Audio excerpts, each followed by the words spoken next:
All right, good evening, everyone. Very dedicated crowd here. Lots of fans of Go. Jason Viers is a former professional baseball player who pitched in the major leagues from 1972 to 1983. In '77, Viers won a career-high 20 games for the Twins and was tied for the most wins in the American League with Dennis Leonard and Jim Palmer. He appeared in the '81 World Series as a member of the Dodgers. He's here tonight to talk to you, of course, about Go. Jason Viers.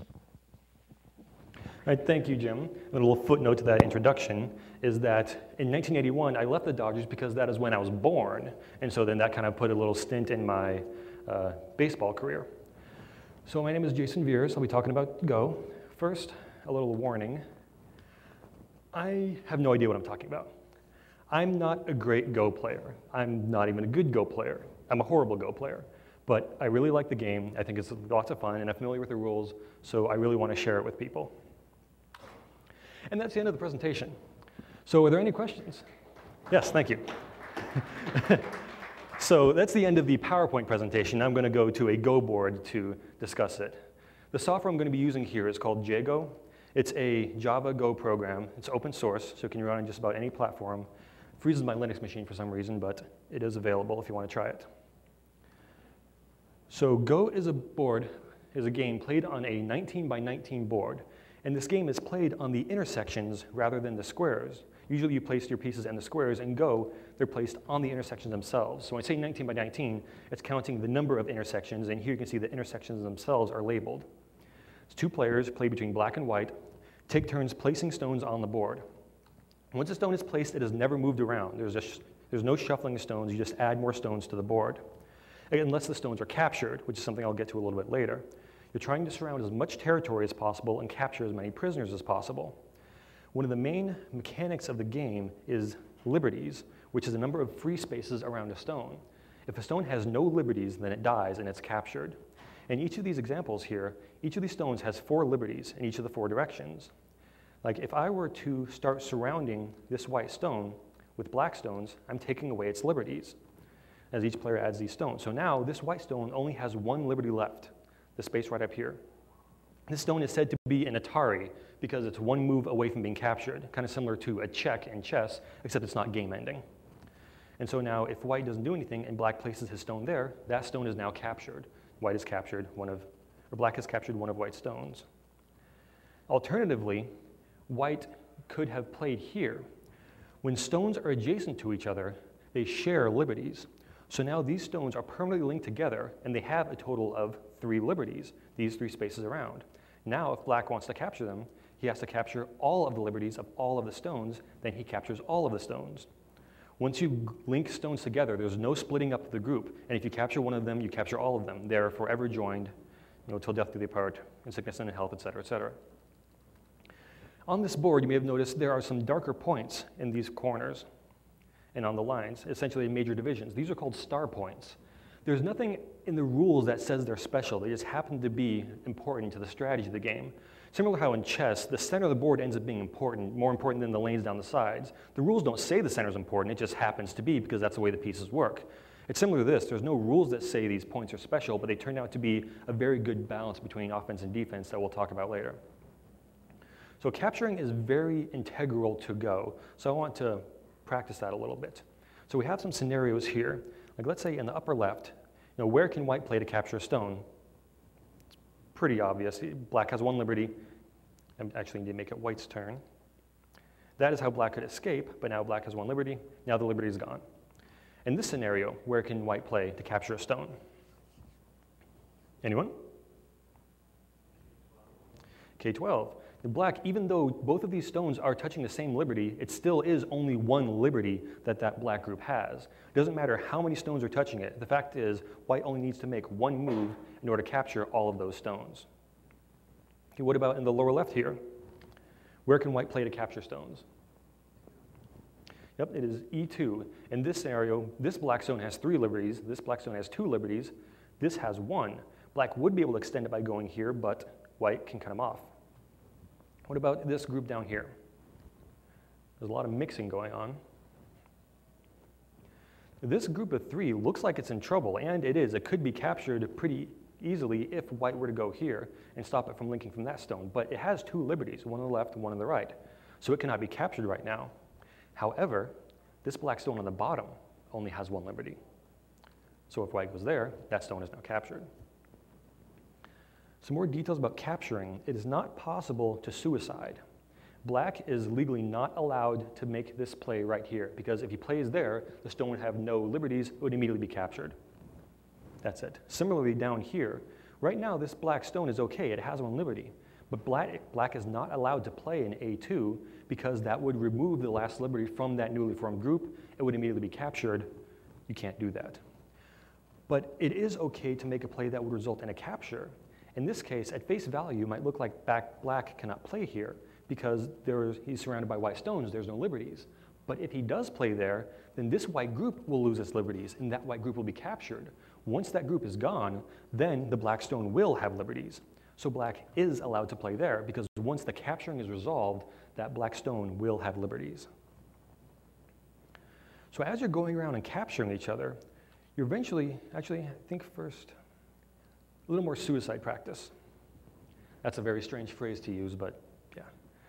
So is black allowed to play in C9? Yes, he is. It's not a smart move, but he is allowed to. He has 1 liberty left there. He's pretty close to being surrounded, and white will easily be able to capture him, but he is allowed to play there. Is black allowed to play in J9 in this corner? No, he's not, because this white group has 2 liberties, 1 here and 1 here. Black plays here, this group is not captured because it still has a free liberty. Is black allowed to play in C3?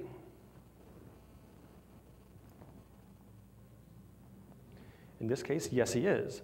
These stones will still have plenty of liberties left around the upper side, but this group has only 1 liberty, that stone. So if black plays there, he captures it and it's gone. Is black allowed to play in H1?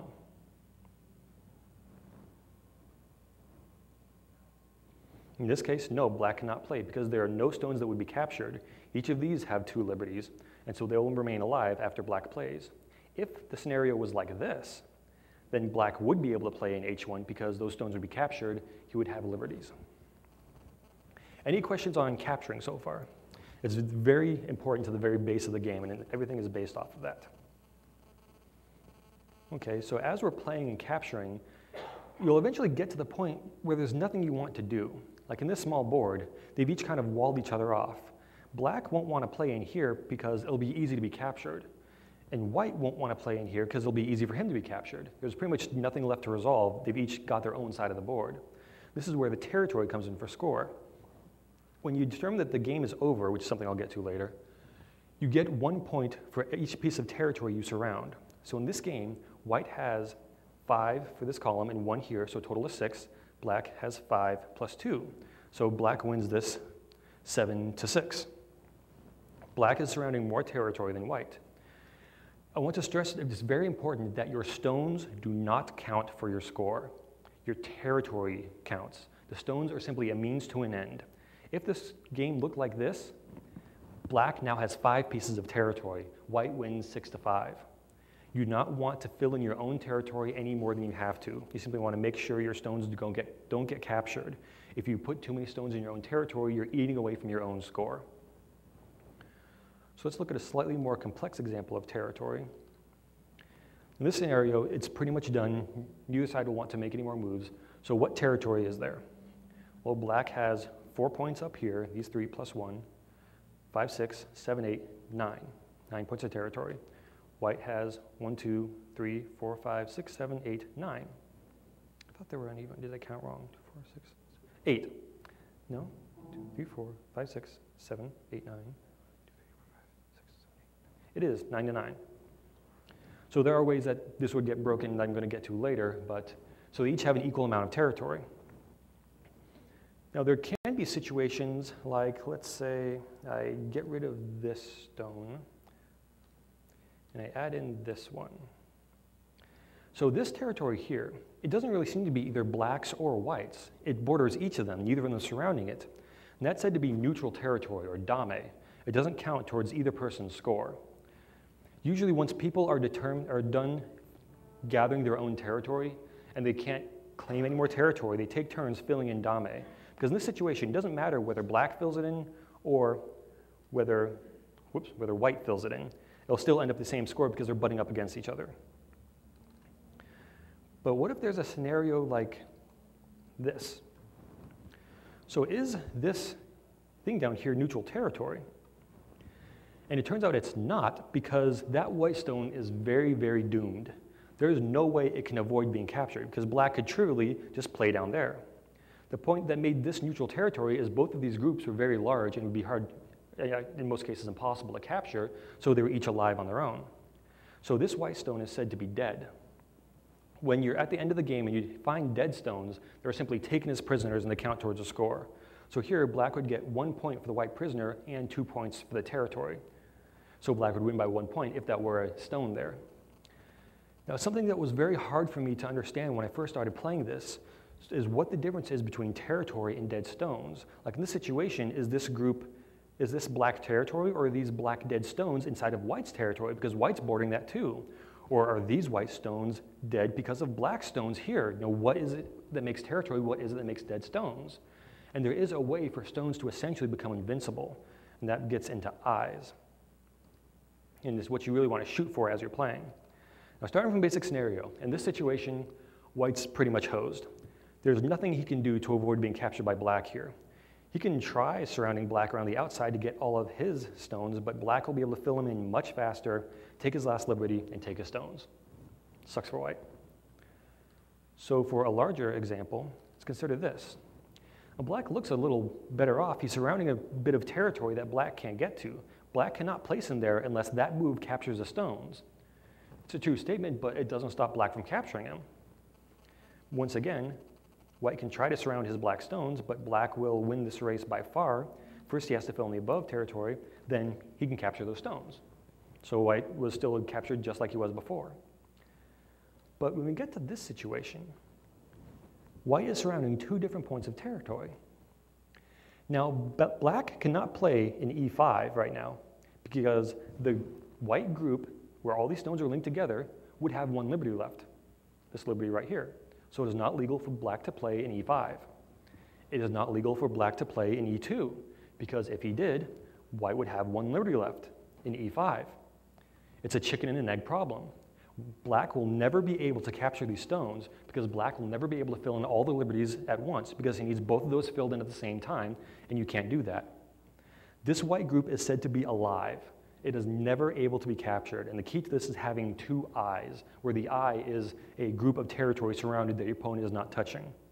If a group of stones has 2 eyes, then it is not possible to capture it, and all the territory it surrounds is definitely in that person's column, and you'll never be able to take it back. You'll never be able to remove those stones. This took a lot of stones to capture 2 points of territory. There was 8, 9, 10, 11, 12, 13 stones. But it turns out if you don't do it in the center, you can use a lot fewer stones for it. In these situations on the left, both of these white groups are alive. And in the upper left, it's only taking 6 stones. But this group here is touching 2 different points of territory, 2 separate eyes. And this stone is touching 2 different eyes. So these stones will never be able to be captured because black can't fill in both at the same time. In this situation, they are 2 different groups, but they are both touching both eyes, so it works out. Both of them have the invincibility aspect of touching 2 separate eyes at the same time. Here we have 1 group of stones, but it has 2 separate eyes, and again is invincible. It's along the side, so it takes 6 stones again, as opposed to the 13 we saw in the middle. This is something I'll touch on a little more later. In this situation on the right, white's surrounding 4 points of territory, and we consider that group to be alive, even though there's 1 eye there right now. But the reason that we consider that is because it's not possible for black to stop him from making an eye. If black wants to capture these stones, he can try moving here, but then white just goes there. And now he has 2 eyes above and below. Similarly, if black does the opposite and goes here, well, then white can go there and make 2 eyes. No matter what black does, he cannot stop white from making 2 eyes. Furthermore, it makes absolutely no difference in score. In this situation, white has 4 points of territory. He'll get 4 points. If black tries to invade, then this is now a dead stone because it's contained within the eyes, and white will have 3 points of territory plus 1 dead stone. 4 points. Same as it was before. It's not even worth doing. So when you get a scenario like this, that group is said to be alive. This happens a bit with advanced players. There'll be a certain shape with amount of space inside of it, and they'll say, okay, that group's alive, just because they've played through the match in their minds, and they know that there's no way they'll be able to capture that group of stones. Any questions so far on being alive and what all entails and how it works? Okay, so we'll work through some examples for that, because that's another one of the very key. Actually, first I'm going to talk about, so when we talk about surrounding territory, you could look at it like this and say, this black group is surrounding all the territory in the upper right. So he gets all that territory and he wins all the points. Yay for him. But it doesn't really work that way, because the only way that that territory is defined as yours is if you can stop your opponent from invading it. There's enough room in here that white is able to place some stones and invade, and this in here actually makes enough space that white will be able to make eyes. In this case, white has cut into black's territory by making his own little hidey hole, because black left way too much room in his territory. You really can't mark off wide swaths of territory, not that large, because it leaves too much room for your opponent to invade. So you have to strike a very important balance between establishing enough territory that you get enough score, but if you establish too much, then your opponent will invade and take away your territory. It's very much a balancing act between the two parts.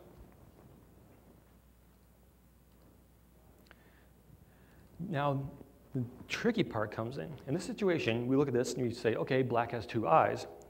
Black has an eye here and an eye here, so this can't be captured. But that's actually not true in this situation. The eye at F5 is called a false eye.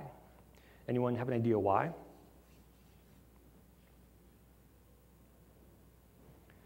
The reason is that separate group in the lower right, it can be captured. It's not apparent at first, but if you look very closely, this group is only touching one of the eyes. This group does not touch this eye. It does not possess the property of being invincible of touching two eyes. So in this situation, white can play here, black can do whatever he wants, it doesn't matter. White can capture that group. Now this group is also doing, because it has one eye. These two separate groups never had two eyes together. This group did touch two eyes, but the group that was touching that eye did not touch two eyes, so it was not invincible. This is a situation we call a false eye, and it's something you have to watch very careful for, and is one of the main tripping points in figuring out how to make the stones invincible as you're playing. So let's go through some examples of that. Like in this upper situation, is black alive? In other words, is it possible for white to capture him? If it is there anything black can do to make himself alive, therefore unable to be captured?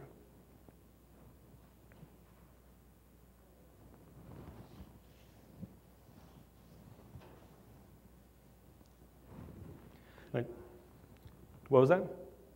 D9. And that is correct. These stones are now unable to be captured.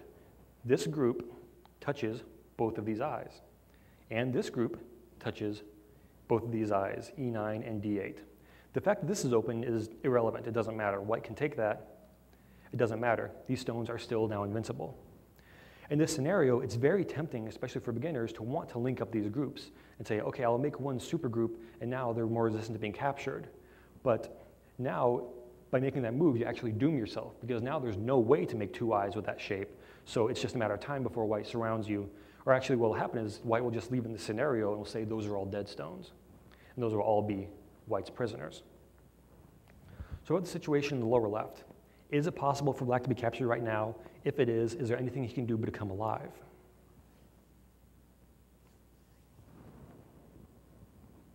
Or if it's white's turn, is there anything he can do to prevent his opponent from becoming alive? Is there any, which is called killing the stones, even if it doesn't immediately capture them?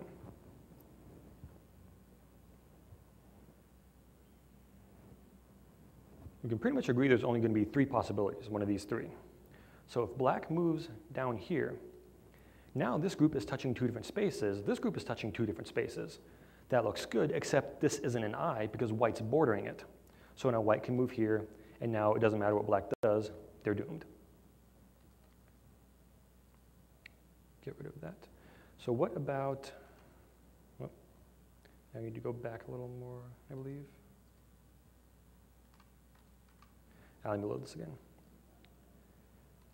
So what if black played in here? Need to be black's turn. Yes, black plays in there. The situation is touching two different points of territory, but again, the upper one is not an eye. White can play there, Black's doomed. Open it again. So the territory in the upper left. Now there's two different groups. The upper group is touching both C2 and A1. White's not touching either of them, so those are two I's. And the lower stone is touching both B2 and A1. There's the two I's. So this black group is now alive. Does this make sense? Because this is, again, a very important building block to the Go arsenal.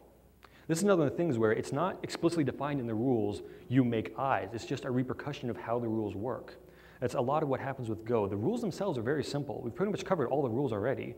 We're now starting to get into the strategy that's built off of those rules. That's what makes the game so complex, is what comes from it. Both sides. One more situation I want to talk about is called Seki, or shared life. This is a unique situation. It doesn't happen very often, but it does happen. For these two groups, the 3 white stones and the 4 black stones, it's not possible for white to capture the black stones, because if white were to play and try to take away one of black's liberties, then black would capture him. Fair enough. And it's also not possible for black to capture those white stones, because if black were to play to take away one of his liberties, white would capture him.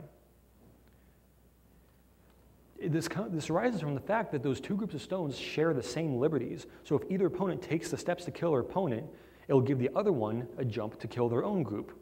These groups are not technically alive because they don't have two eyes, yet they still are not counted as prisoners. They're not removed from the board because they're not really dead. They just have what's called shared life. They exist themselves, and the 2 points around here are the shared territory, or dame. Let me see, I think there were some more things. Okay, so finishing a game, what will happen in Go is eventually you'll get to the point where you don't want to do anything else. You'll have opponent's territory. You don't want to play in there because he'll just make a prisoner, and you don't want to give him any of your dead stones. And you don't want to play in your own territory because it's already secured, and you don't want to place it unnecessarily because that takes away your score. So when you don't have anything else you want to do, you pass your turn.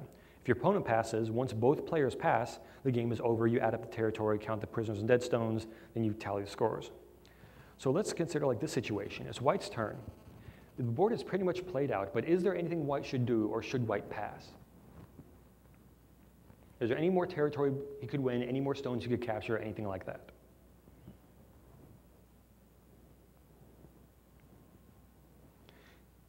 At first it's tempting, he should play at e4 and capture that stone.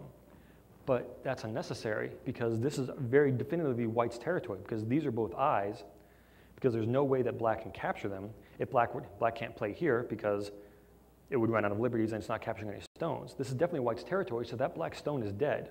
If you play there to capture it, all it does is take away 1 point of your territory unnecessarily. So that's not going to matter. You don't want to play anywhere in here because that would just be a death trap. It's all black's territory and they would capture you very quickly. Down here, it looks like we see 2 points of dame because it's bordering both the colors. And it will be 2 points of dame if it's black's turn first, because black will fill in there, white will fill in there. And then it will be 1, 2, 3, 4, 2, 1, 2, 3, 4, 5. Black will win, 4 to 5. However, if white plays first, he can push black out a little bit by playing here.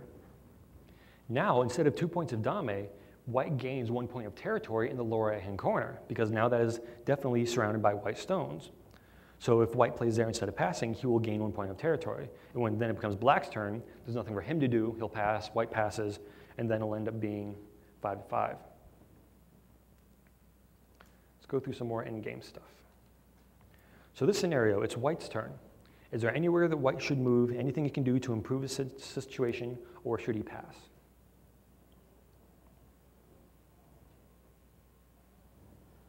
Opinions? What was that? I thought I heard something. Possibly, maybe? A3 or E3?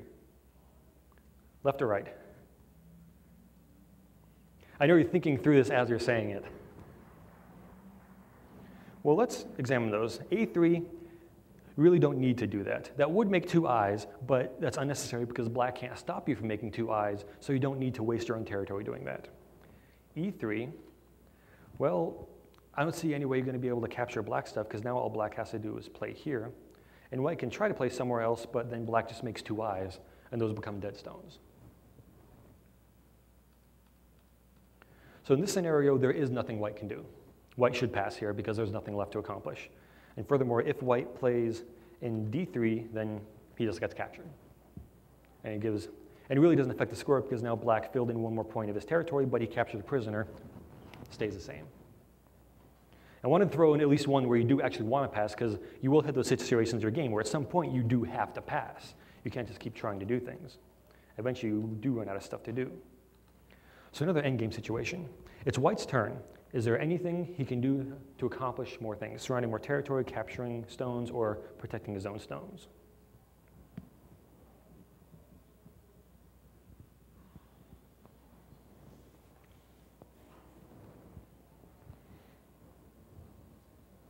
Opinions, ideas? I like making you think. Go is very much a thinking game, and it gives me a chance to drink.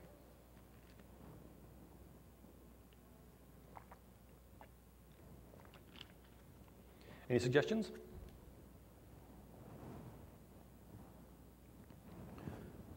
Well, it'd be nice to help out the white stone on the top, but there's nothing we can do. No matter white plays, black could play in either C or D and make 2 eyes. All you'd be doing is giving him an extra prisoner. And we see white has a bunch of territory here, but this territory is actually weak because it's possible for black to play here. Now this white stone is in the Atari, and if white tries to expand his liberties by going here, he still only has 1 liberty, then black can capture it. So this white stone was weak. So that means if it's white's turn, then we should play here and strengthen that. It does cut into our territory 1, but it's worth it to protect that white stone and prevent black from invading down, around, and along the side.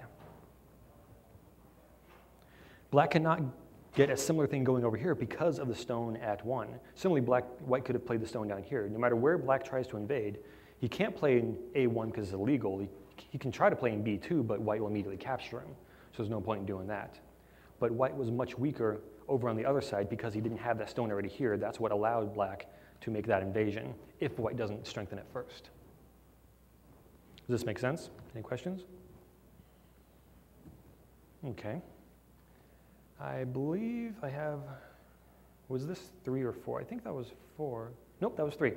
Okay, another endgame scenario. It is white's turn. Is there anything white should do to capture, expand territory, strengthen his stones because he has to, or should he pass?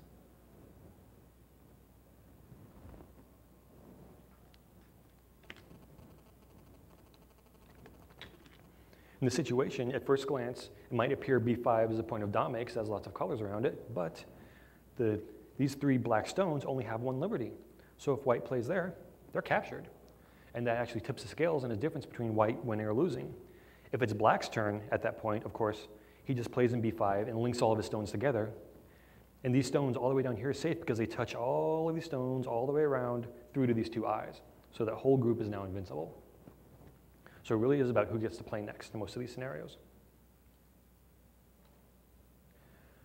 One more situation I talk about of rules called Komi. You might be able to deduce that it's possible to get essentially an infinite loop in Go. With this situation in the upper left-hand corner, it's possible for white to capture the black stone.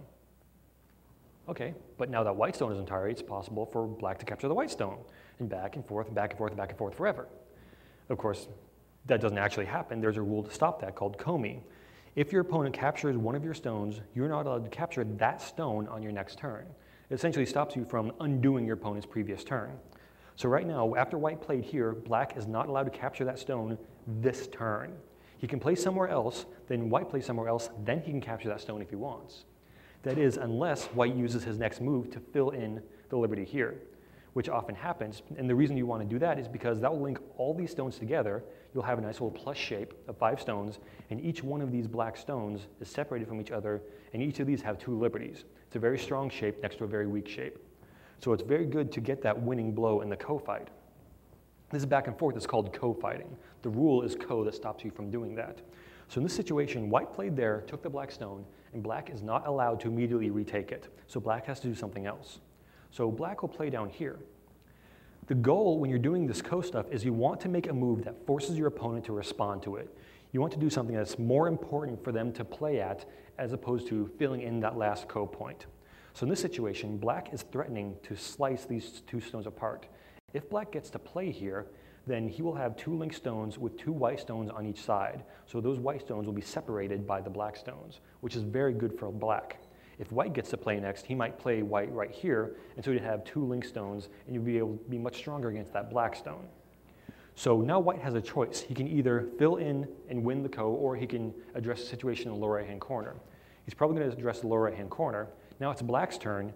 2 moves have passed since the initial ko, or since the initial capture, so black is not violating the rule of ko by capturing that.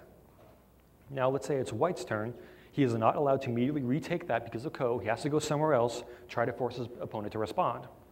Well, white can play here and threaten that black stone entirely, but this is an actual special kind of Atari called a ladder, where in this situation, it's impossible for black to escape capture. Black can try to run if he wants to, but white can keep pushing him around till eventually black will hit the edge of the board and he runs out of liberties. This can be as far as you want, all the way across the board. You'll keep that zigzag pattern all the way down until eventually you will run out of space and you will be captured. So black can see this.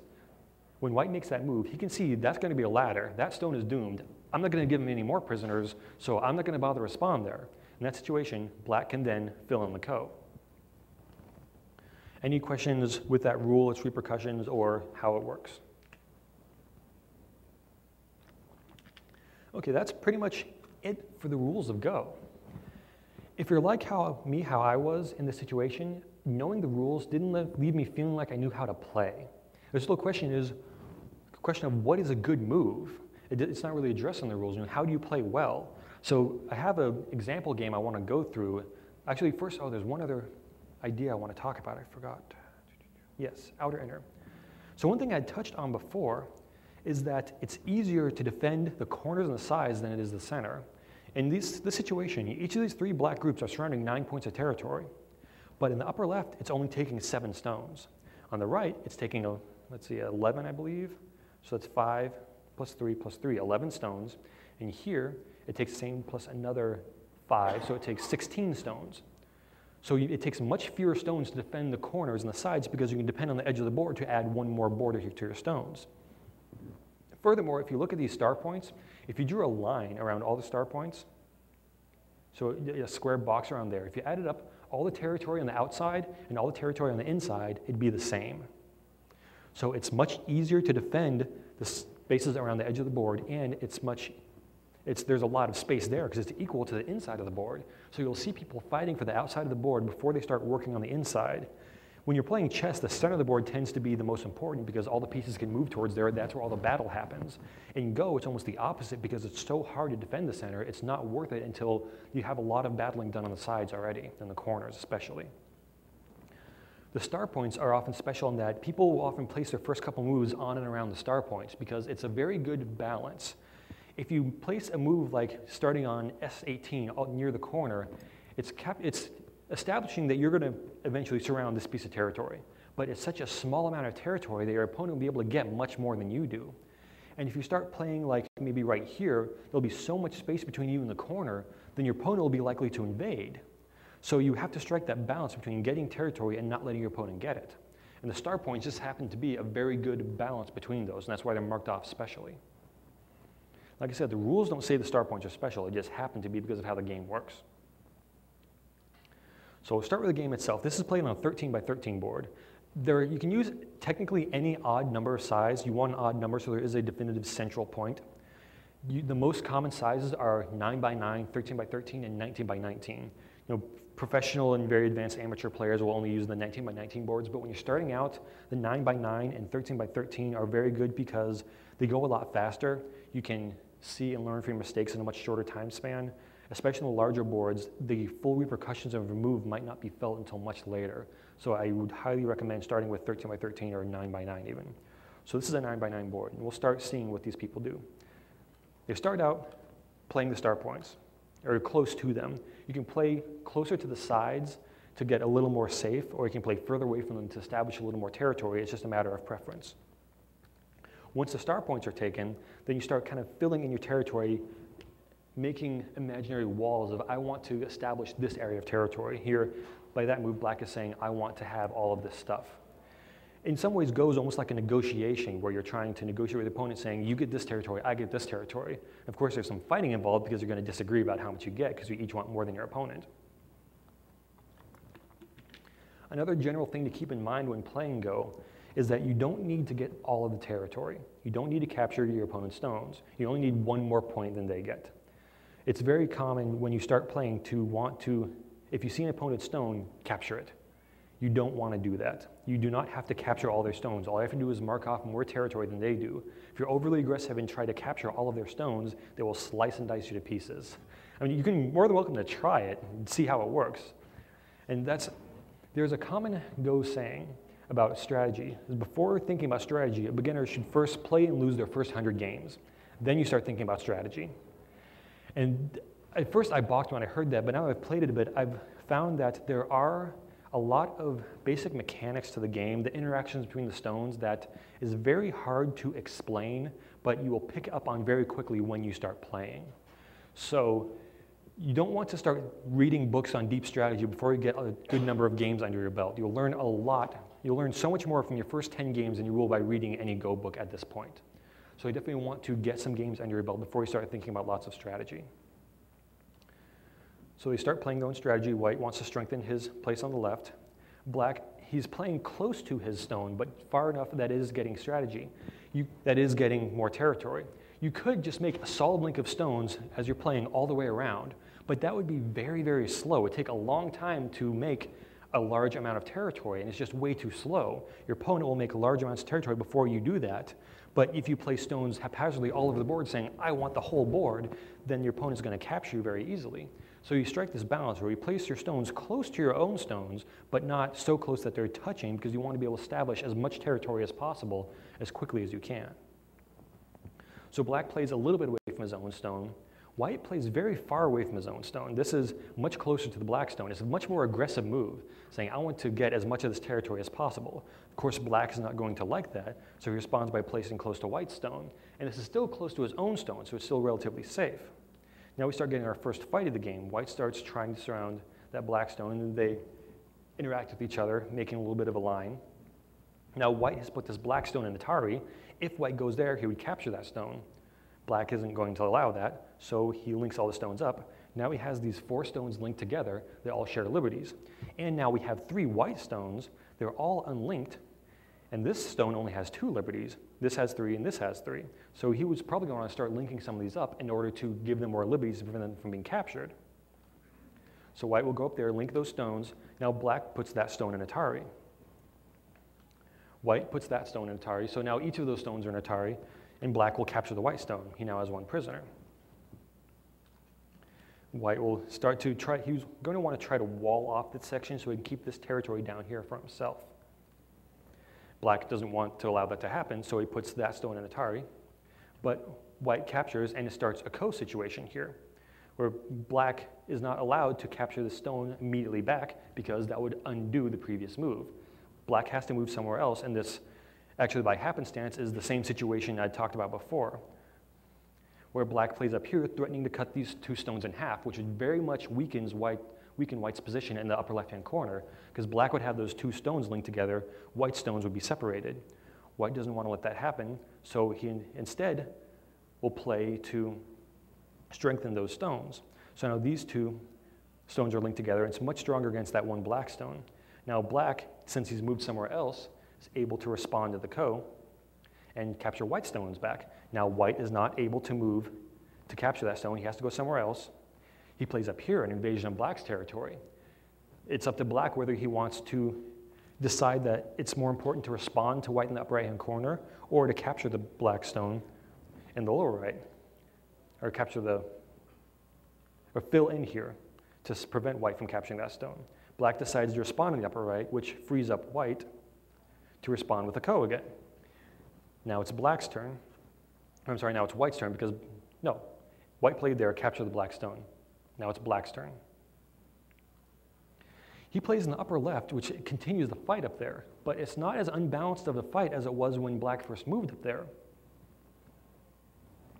They each have some stones there, so it's not as important for white to respond there, so that gives white an opportunity to fill in the space from that ko.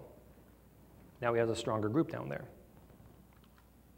Black will continue the fight up there, putting that stone in Atari, and white will link them up to prevent that stone from being captured. They now share all their liberties. Black strengthens his group up there. White adds to his invasion in the upper right-hand corner. He wants to try to make a space large enough that he can make two eyes, because that will make him alive, and Black will be unable to capture him. Black wants to stop this from happening, so he wants to squeeze down White's territory as small as he can and surround the stones. And again, you don't have to actually surround all the stones and take away all their liberties to kill them. You just have to make it impossible for them to get two eyes, and the stones will become dead in your territory. So right now they're going around defining a border, pushing against each other, trying to they each have their own goals. White wants to make as much territory as possible, pushing downward. Black wants to stop that territory from being made. At the same time, making sure not to leave stones out that can get captured easily. Like in this situation, White was worried about that stone being captured, so he links them all together. And Black continues pushing against White for the territory. And so in this situation, actually, not just yet, but Black will link up that stone because that was an Atari, and White will link wrong direction, White will link his stone. Now in this situation, that white group in the upper right is alive. It has no eyes right now, so according to the very wording of the rules, it doesn't have two eyes, it's not alive, but it will be impossible for Black to stop him from making two eyes. No matter what Black does, White will be able to make two eyes, so that group is now alive. We can play through some scenarios and see how that would work out. Let's say Black decides to play here, which is often a very common thing. If you're trying to make eyes, it's often a center point that will split the shape up into multiple eyes that will give you your life. Now White can play here, and now for these 2 points, no matter which one Black plays in, White will play in the other, and it'll create two eyes, one for here and one here. So that's not going to work for Black. If instead Black played here where they'd made one eye, then White can play here. And now, regardless of which one of these two places Black moves, White plays in the other, and it makes two eyes, one here and one here. It is impossible for Black to stop White from making two eyes there, therefore the group is now alive without doing any of these moves I just showed. That is a theoretical thing, and both of the players acknowledge that, and so Black decides to take the fight somewhere else and starts an invasion on the left-hand side of the board. He wants to stop White from simply walling off the territory here and getting this whole swath of territory for himself. And White, of course, wants to do that, so he responds in the area. Black starts to build up a little bit of a wall, and White starts a wall on the other side. And now White has determined that he wants to try to get that corner territory for himself, so he tries to build a wall going up to the top. This stone is going to be captured soon if Black doesn't do anything, so he links up the stones so they all share the same liberties. White starts an invasion on the right-hand side.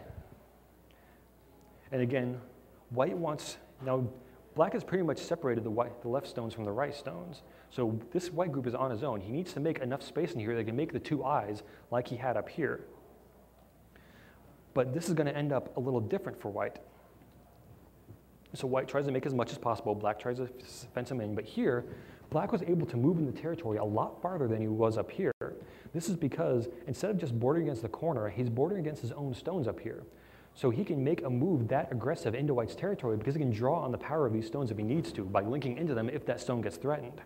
So he's able to push a lot farther into this territory than he was able to up here. So in this situation, White has a much smaller area to work with, but he does what he can. And so in this situation, for that group there, it's not alive right now.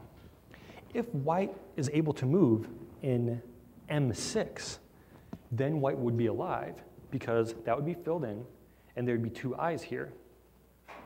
It's not actually two eyes yet because these are not linked, but it would be impossible for Black to stop those from linking. I'm going to leave that as magical hand waving for now. So if White were able to move here, he would be able to link up those stones. Unfortunately, it is not White's turn. It's Black's turn. He wants to kill, so Black goes there. At first, at just a quick glance, it seems like a suicidal move. He's going there. He's surrounded by white stones. That stone may very well be doomed, but it stops the white stones from making two eyes. Therefore, it stops the group from being alive. Therefore, they will all be dead prisoners. So that works out very well for Black. White laments his loss and moves on, instead of fighting here what is eventually going to be a losing fight anyway. So here he puts the black stone in Atari, Black puts a white stone in Atari, white captures.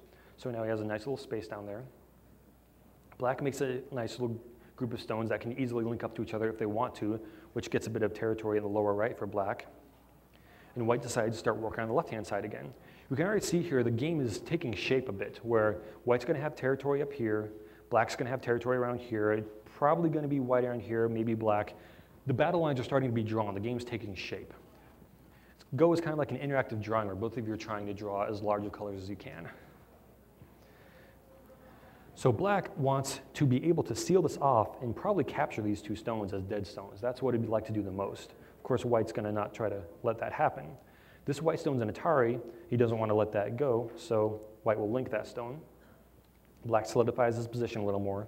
White's probably going to, instead of letting black cut through here, he's going to wall it off and keep this territory for himself. That's what he'll try to do. Black links up his territory. Each of them solidify a bit. When you get to this point in the game, it's mostly about solidifying your own territory and preventing your stuff from being captured. And so in this situation, white is trying to link this group up to these stones. If white gets to play in here, then he'll manage to get two eyes, one eye here and one eye down here. Then all the stones will be alive, because through that long link of all the stones going there, that group, all of its spans, will be touching two eyes. But of course, black sees that easily, and he cuts the group. So now, this group is still off by its lonesome. It's still dead, unfortunately, for white.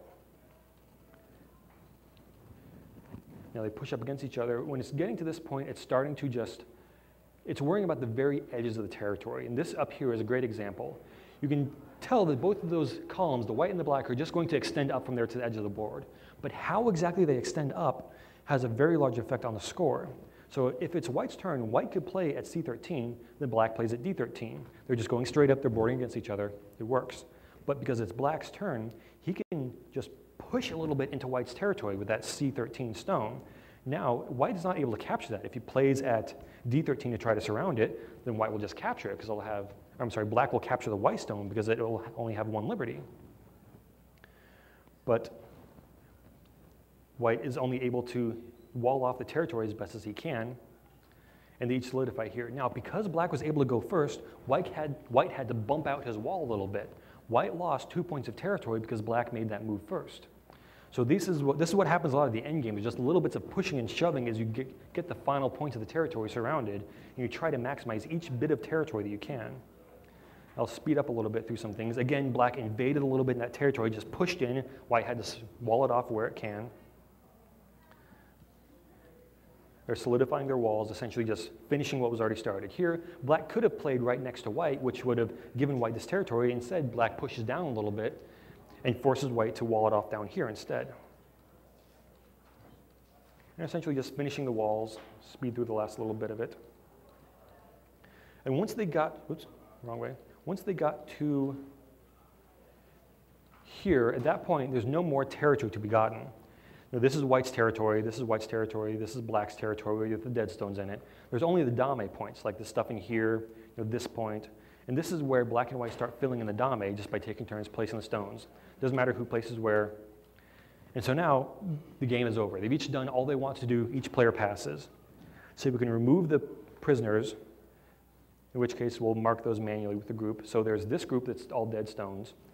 And there was, let's see, there's something else. This black stone. It's in a wide bit of white territory. It doesn't have a chance to live. That's a dead stone. And if we let the game add up the territory for us, see the score? The Japanese counted black 38 to white 37. But there's one more rule I want to cover very quickly before I finish the talking. As you might guess, black has a bit of advantage by going first because it can mark the territory first. So there's a rule called komi where white gets a 5.5 point lead, or 5.5 points added to its score at the end of the game. So black has to actually win by 6 points in order to really win the game. And it's also possible to give a handicap to black. If you say you give a 1 stone handicap, you play as normal, but you don't give if you don't give white the komi, you don't get the 5.5 points. Playing on a full 19 board, if you want to give 2 stones, then black starts with 2 stones on the board. That's called a 2 stone handicap. This can go all the way up to 9 stone handicap, where black starts with 9 stones on the board, filling in all the various points. That's a big advantage for black, and it's something to use if the black player is much weaker than the white player. That is the whirlwind tour of Go. Any questions? Okay, I'm going to be up in the game room for most of the rest of the weekend, so if you want to play Go or ask questions about it or try out a game, just feel free to ask. KGS.net is an online Go server. It's a very good way to get started. There's a lot of resources you can Google around. There's a Go book up in the game room if you want to read that. That's where I took that example game from because it was a good example of balance between white and black. And there's lots of other resources. So thanks.